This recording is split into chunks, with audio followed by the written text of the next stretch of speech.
gosh, the way things are going, just imagine if this staff and Kalen DeBoer could recruit.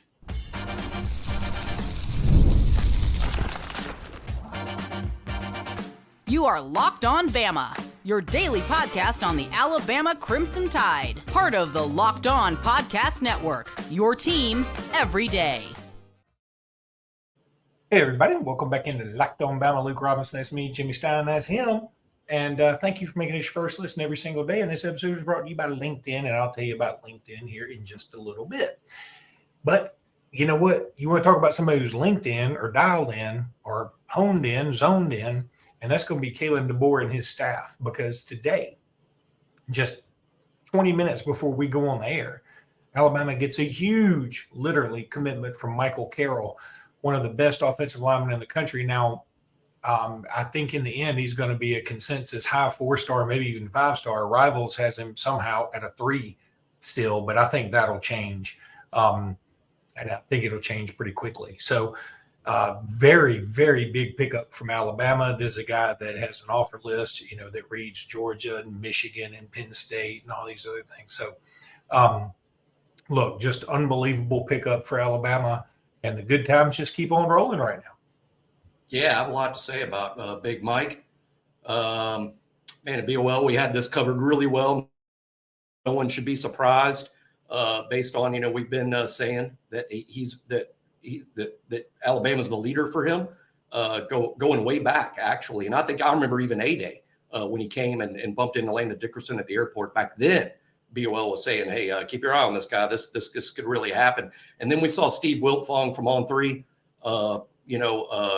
The Wiltfong bomb happened, as we call it, the Fong bomb, where he predicted RPM'd Michael Carroll to Alabama. And then it happened, the next morning that Michael Carroll announced his commitment. Now, a couple of interesting things here. Luke talked about the rankings.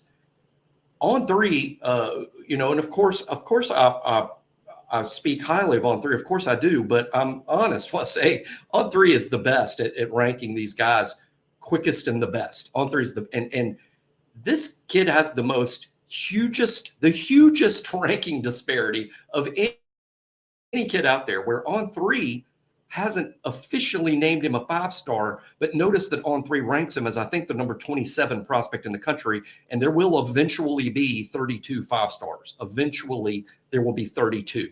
Carroll's ranked 27th. So as of today, you could say, well, he's on track to be an On3 5-star. 2 services don't have him ranked. Now, of course, they haven't given him stars, but not ranked. And so that puts him in the mid-hundreds in the industry.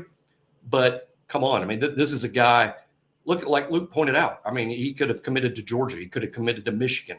Could have committed. Penn State likes him so much they offered his little brother, who's several classes away, and no one else has offered him. But I mean, and he's a Penn State legacy. But Michigan liked him a ton. Georgia liked him. He had an offer list more extensive than that. And what kind of player is he? Real interesting with him, Luke. He is highly athletic for a lineman of his size at 6'6", 320 pounds. So he's enormous. But he's highly athletic. This sounds crazy on the surface of it, but I'm just talking about his foot speed and his feet and his natural strength. I think they may go beyond J.C. Latham, beyond Evan Neal, beyond Cam Robinson. I'm telling, for an athlete, he's special. Now, he's raw. And by that, I mean, you can tell when you watch him play that this is a kid that's going to have a lot of adjusting to do.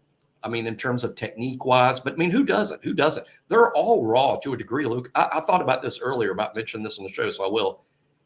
There is no high school player that's told, hey, don't change a thing. Do every single thing you're doing right now. Never change, never adjust, never do a thing. Everything that you're doing in the 11th grade is going to make you a spectacular football player in the SEC 4 years from now. No. So they all need coaching. They all need work on their technique. They all need to get bigger, stronger. Michael Carroll needs to be coached up. He might not be what I would call immediately impactful, in the sense that, is he going to start game one, day one? No, but I mean, how many do? I don't know that he's that guy, but the upside here is fantastic. It's Sunday upside. It's top of the draft Sunday upside. This is huge that he could land this kid, and all the way from Philadelphia, Pennsylvania, not the Philadelphia, Mississippi we know around these parts, the Philadelphia, Pennsylvania. And Luke pointed out the other day, we were talking about Big Mike. Luke pointed out that we hadn't signed too many kids from Philadelphia. Barmore and Naquil Bertrand is all we could come up with. Yeah, and somebody else pointed out, I think Marvin Harrison Jr. was, or Marvin Harrison maybe, one of them was from that area. I think Marvin Harrison actually the first. I don't know. They didn't play here. He didn't play here. But but there are good players from Philadelphia. Yeah, we were just saying that we can't name a lot of them off the top of our head. I mean, like I'm thinking in my lifetime, I guess that I shouldn't validate this by saying I would only consider guys that have been thinking about Alabama or Alabama's rivals, So anyway, it doesn't matter. Michael Carroll matters. Michael Carroll's a big deal. And I think this was a tremendous pickup. Now you think about, okay, who's next on the list? And I think Mal Waldrip could certainly be that guy. Mal Waldrip is somebody Clemson wants desperately from Central Phoenix City. They have had success in that area in the past. Dabo has. Now, I'm going to say that I think Mal Waldrip ends up in this class for Alabama. I would like to have him. I'm more excited about Michael Carroll. I mean, I don't think that that's any surprise. I think Michael Carroll is universally going to be ranked higher than Mal Waldrip. But look, Mal Waldrip plays for arguably the best program in the state right now. And he's going to be facing off against good players every day in practice, not to mention every Friday night. So, I would love to have Mal Waldrip too. But, I mean, he's very close to committing, wouldn't you think, Jimmy? I don't know about a date or a time. I think Tim Watts predicted, Mal Waldrip to Alabama on the heels of his visit, which was not a surprise, but we haven't talked about Mal Waldrip a whole lot. And then now he makes his official visit, and now we should. Clemson liked him a lot. Clemson still recruits at a pretty high level. They liked him. This is an Alabama legacy kid. I talked about Waldrip the other day on the show.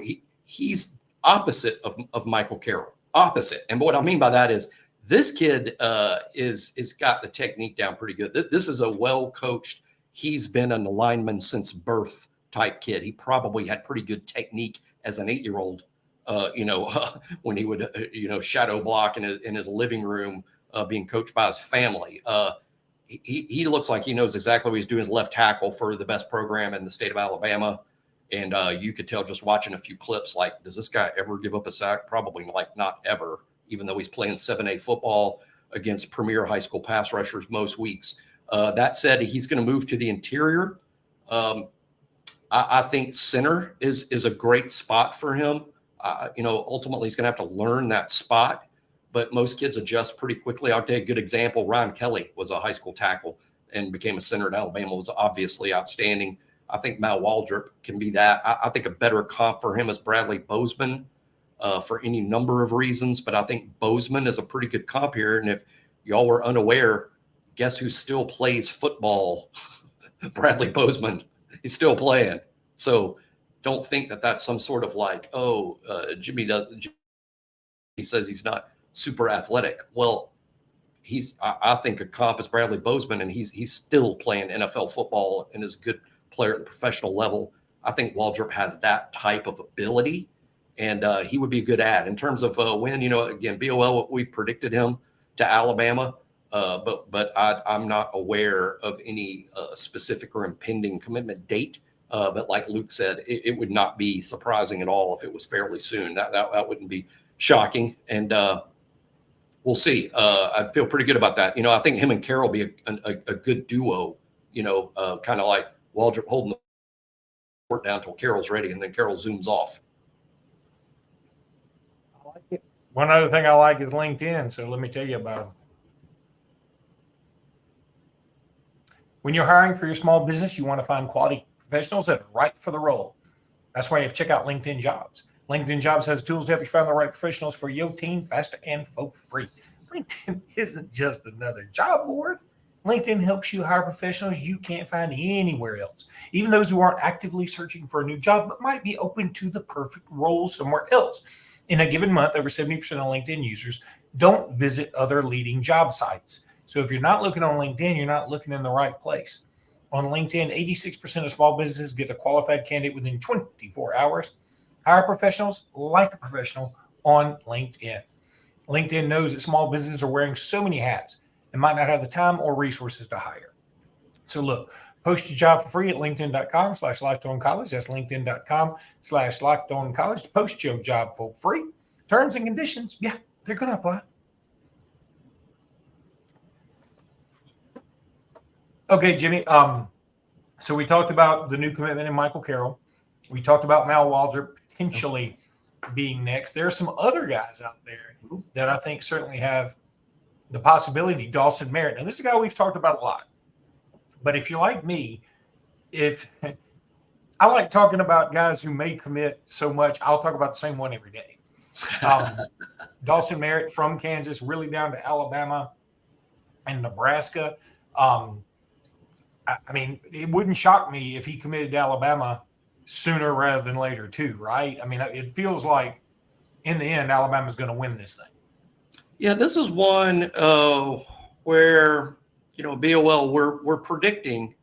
I mean, we're optimistic that this is going to be Alabama. I think that's the best way to put it. We're optimistic. Wilt Fong has even Fong bombed him and doubled down on it. Wilt Fong's the best in the business at on three. Knows his stuff really well. We rarely, we're not going to be disagreeing with him often. Certainly aren't here. Do kids like that? I'm not. Do kids like that, bomb? Jimmy? The Fong bomb? Well, let me ask you why. Because it does take the surprise off of what they're doing. I'm just curious if they like it. Yeah. I would say that I have not personally been told of any blowback. I've personally not been told of any blowback. I think a prediction is different than sources close to the program say he's committing. That's different, than we're predicting a commitment to such and such. So I've not heard any blowback. And I also think this, Steve Wiltfong is huge in the industry and is nationally recognized by all the recruits and prospects as, hey, man, he's one of the dudes in recruiting. I think it'd be a little different getting a prediction from him as opposed to someone who's not well known in the industry saying it. That might create more of a problem. Whereas I think they're almost honored that Wiltfong follows their recruitment and that they've talked to him. So I'm guessing that's a part of it. But I know this: he's got a really good batting average. Now it's not 1,000 either. I think it has been off for various reasons in the past, but very rarely. I know this. When we pay close attention to such at On Three and BOL, and we think the world of him. Now BOL is also it doesn't work lock, stock, and barrel. Wiltfong doesn't work for BOL. He has his own sources and his own thing. It's just that his sources are so good and BOL's sources are so good. That's why we agree all the time. It's not that we agree because of what he said or he's agreeing because of what we said. We just both have really good sources, and that's why BOL and Wiltfong are right, virtually all the time. We're optimistic on Merritt, but we can't rule out entirely Nebraska yet. And for those that like Nebraska, keep in mind that these kids pay a lot of attention to who's coaching them. And Dawson Merritt, could tell you that Alabama's been pretty good over the last 10 years. I don't know that he could tell you what Nebraska's win-loss record is over the last 10 years. And he probably doesn't really care. I think what he cares about is Matt Rule and the coaches that Matt Rule has hired. And it's a very NFL flavor over there at Nebraska right now because of Matt Rule's NFL experience and who he hired. Then throw in the fact that Dawson Merritt's dad is an NFL coach. So I think this is about the relationships with Matt Rule and with Matt Rule's coaches and Dawson's dad, and that makes all the sense in the world. I think people just look at, Nebraska's not made the college football playoff, and they're never gonna, or what people say. But I think this is a different day for Nebraska. They did sign, Luke pointed out the other day, they signed a 5-star quarterback last year and they took him from Georgia. Now, of course, there's family stuff there, but the point is this is a little bit of a new Nebraska. This isn't the same Nebraska over the last 10 or 15 years. So Alabama still has to beat Nebraska here, but I would be really optimistic on Dawson Merritt. Optimistic for sure. And by the way, that could be a decision that happens fairly soon. He would be big time. In my mind, not quite Michael Carroll, but close. Tell you, the first thing that comes to mind, and I do understand the hypocrisy and the joke I'm about to tell. The first thing I thought of when you were talking about how, a lot of people don't know about Nebraska. I bet you people are going, Nebraska? Isn't that in Nebraska?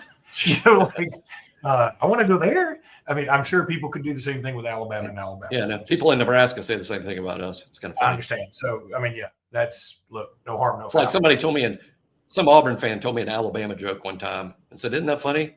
Or have you heard that before? I'm like, I have heard that before. I just heard it a little differently. Yeah. I mean, I'd already heard the same joke, except it was Auburn on the front end of it.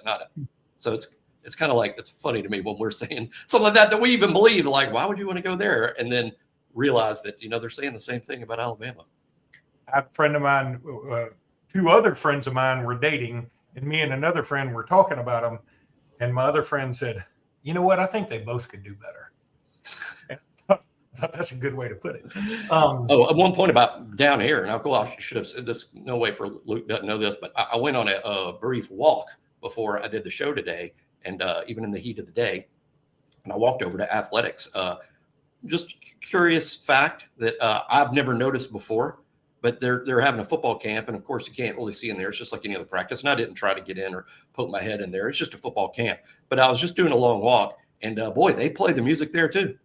I mean, the music is loud. I mean, I chuckled when I first heard it. I thought it was a car passing by at first, and I was walking. I'm like, that's coming from the practice field. They rock out. I mean, it's loud. It's just like football practice. I guess what they're doing, much like Nick Saban's camps, Luke, I think that they're over there going, hey, this is what it's like. This is what it's like to practice and play here. So they had the loud music up and a pretty big crowd, I could tell, of players and their families there. And as I walked through, baseball was also holding a camp. And of course, baseball music is always a thing over there. So it's kind of funny. They're rocking out on the football field, and then you walk by the baseball field, and it's a little bit more pop and country over there. Whoever's doing the DJ work for football and baseball is not the same guy. I can tell you that. You brought up Nebraska and their record recently, and you talked about how Dawson, Merritt, and everybody else knows, okay, Alabama's been dominant the last 15, 16 years. I pulled 10 years out of the air for Nebraska. Take a guess how many wins total Nebraska has over the last 10 years. 10 years? I'm going to go. You can't 54. 54. Well, I wanted to get it right.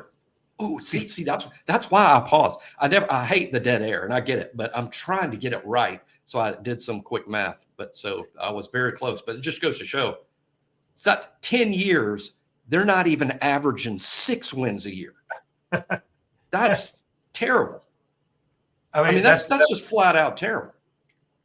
I mean, it is just, Mississippi State's won far more than that. Mississippi State, for instance, has won far more games than that. Yeah, and look, and I want Nebraska to be good because I'm a traditionalist, but okay, so I go to 52, and normally I could pull these out of my head, but I'm looking at Alabama. You go 12 last year, 11 year before that, 13 year before that, 13 year before that. There's 26. Yeah, there's I'm already at 49. So in the last 5 years, Alabama has 60 wins. So in half the time, Alabama has 8 more wins. Now, you can, if I'm a coaching staff at Nebraska, I'm like, that's why we need the help. I get it. It's not a bad selling point. It's a real selling point. At the same time, frankly, Jimmy, and look, I follow the NFL. I follow the NFL draft and all those things. I can't name a player from Nebraska in the last 10 years that's in the NFL. There probably is one. Somebody's going to tell me I'm so stupid that I can't believe you forgot. But I just forgot whoever it is. No, you're right. I mean, that program it was dominant when we were in school. When me and Luke were high school and college age, Nebraska was a dominant presence in college football. And then they fired. To me, it's when they fired Frank Solich. They went off the map and never recovered. Although they had some decent years under. Who's that guy the LSU defensive coordinator, Pelini? Nobody really liked that guy. He had a very bad reputation in terms of people getting along with him, but he is a good football coach. Hey, let me tell you about Bo Pelini really quickly. That I'm glad you brought that up. And then we're going to go to break, but this isn't Locked On Cornhuskers, even if I don't know, there is one. I'm sure there is. Here's Bo Pelini's records while at Nebraska. And remember, he got canned. Bo Pelini in 08, 9-4, then 10-4, 10-4, 9-4, 10-4, 9-4, 10-4. And got fired. No, 9-4 was his last one. And he got fired, right? Since then, here's Nebraska's records. 6-7, 9-4, 4-8, 4-8, 5-7, 3-5, 3-9, 4-8, 5-7. It just There's a lesson. There's a lesson there. There's a lesson in there. And they did the same thing after they fired Solich. Solich was winning too. And then they canned him real quick because he wasn't winning enough. It wasn't winning as much as Osborne. So Solich got canned too quickly when he was winning. And I would just people just always think the grass is green. They can't wait to be in a coaching search. And so many coaching searches end badly. And I know Alabama fans just laugh from a perch and giggle and like, we got Nate Oates, we got Kalen DeBoer, we hired Nick Saban. Well, we also hired Mike Price. We also hired Mike Shula. We hired Mike Dubose. We hired basketball coaches that we had to fire for not winning. We hired Greg Goff in baseball. We hired Brad Bohannon in baseball. I mean, Alabama doesn't bat 1,000. Brad Bohannon was such a gamble, Jimmy. All right, I got to go to break. I see what you did there. FanDuel. Summertime means baseball, the NBA Finals, and more. You can bet it all at FanDuel. Just go to FanDuel. It's easy. Right now, new customers get $200. That's $200 in bonus bets with any winning $5 bet. $200, y'all. And you can use that to bet on everything from the finals MVP to who's going to hit one out of the ballpark on any particular day. Visit FanDuel.com/lockedon, FanDuel.com/lockedon, and add a big win to your summer bucket list because you know this, that FanDuel is America's #1 sportsbook. Jimmy, something else that happened recently that will either be incredibly exciting or very meh to everybody, and that is a punter was offered by the University of Alabama. Are we sure this is an offer? Or is this a PWO? What is this? Yeah, it's like this is an offer. This is an offer, and keep in mind, I mean, James Burnett, one of the best punters in all of America. Heck, let's say, and since he's from Australia, James Burnett, one of the best punters in the world, which is, I think, true. Burnett's done after this season. He's a senior and out of eligibility, so this is the post-Burnett plan. There's no one in the program right now that looks like a star player, so they had a special teams camp, and some of the best punters and kickers and snappers from all over the country were there. And Andrew Bone, BOL, said, that he believes that this will be the only specialist, that punter is going to be a scholarship spot, for Alabama in this cycle. Maybe not the other spots, yet in terms of kicker and long snapper. They might still be evaluating that. But, this is a scholarship kid. And per Cole's Kicking, Cole, Kohl, that's one of the best kicking instructors in the country. He's got a camp where he evaluates and ranks guys and has a great nationwide reputation. He's the #3 punter per Cole's Kicking. So, the funny thing is, if you're #3 at any other position, you're probably a high 4-star, right? But for whatever reason, specialists get short shrift in the draft and in the recruiting rankings. So he's not going to be a big recruiting ranking guy. But per Cole, this is the #3 punter in America. Imagine if you landed the #3 wide receiver in America, where he'd be ranked. Yeah, so that's, again, good start. If you're going to have a punter, have the best one. His name is Alex something, and I'm not sure how to pronounce the last name. It's something like Anzu Sarah, but I don't know it well enough, so I'm not going to try it again until I'm told what it is. But we'll just say he's Alex from Fresno, California right now. He's also had offers from Oklahoma and Florida, by the way. We weren't the only ones that were enamored. I mean, Oklahoma and Florida, that's big-time football. So we'll see. Most specialists, Alabama offers scholarships too. I like our batting average there. We haven't made a prediction or an RPM as of yet that I've been told. But you have to like Alabama's chances when they offer a specialist. Then here's the other thing. Alabama could be getting a decommitment, I would say maybe sooner rather than later, from one of the ones that probably the first commitment in this class, right, Jimmy? certainly the oldest commitment that's listed by the sites. But one thing about this is all because you never want to be rude or hurt anybody's feelings or anything like that. But Miles Johnson was committed to Alabama because of his performance at Nick Saban's camp. Okay. He was a camp offer. They offered him after camp, and Nick Saban and his staff watched him perform in camp and said, "We want you." And then the kid goes out to play his junior season and he tears his ACL. So there is like no tape of him as a junior. And then Kalen DeBoer inherits this commitment. But there's not tape out there that justifies taking him. It's just, well, Coach Saban and his staff liked him based on camp, and then he tore his knee up, and he hasn't played since. And then throw in this. They evaluate inside linebackers all over, and they've got four that they like. Duke Johnson, great prospect. Jaden Harmon, great prospect. Abdul Sanders from Modern Day, and Luke Metz from the Atlanta area that has an Alabama and a Georgia offer. I think he just got number crunched out, and it's just sort of some bad luck there. But I don't think DeBoer's staff has really recruited Miles Johnson. He was continued to be listed as a commitment because there was never a formal decommitment, or there hasn't been one yet. But per our understanding, Miles Johnson hasn't really been recruited by the DeBoer staff. Now, that said, I like him. I like him. And I'm going to, even though he's going to go to Florida, apparently, I think he's been RPM to Florida now. I like him. I'm going to pull for the kid. Me too. But I think I could even see an advantage to him to not decommit until you're ready to commit. Right. I mean, right. Well, he wouldn't have been able to sign with Alabama. I mean, but he wouldn't have been able to sign.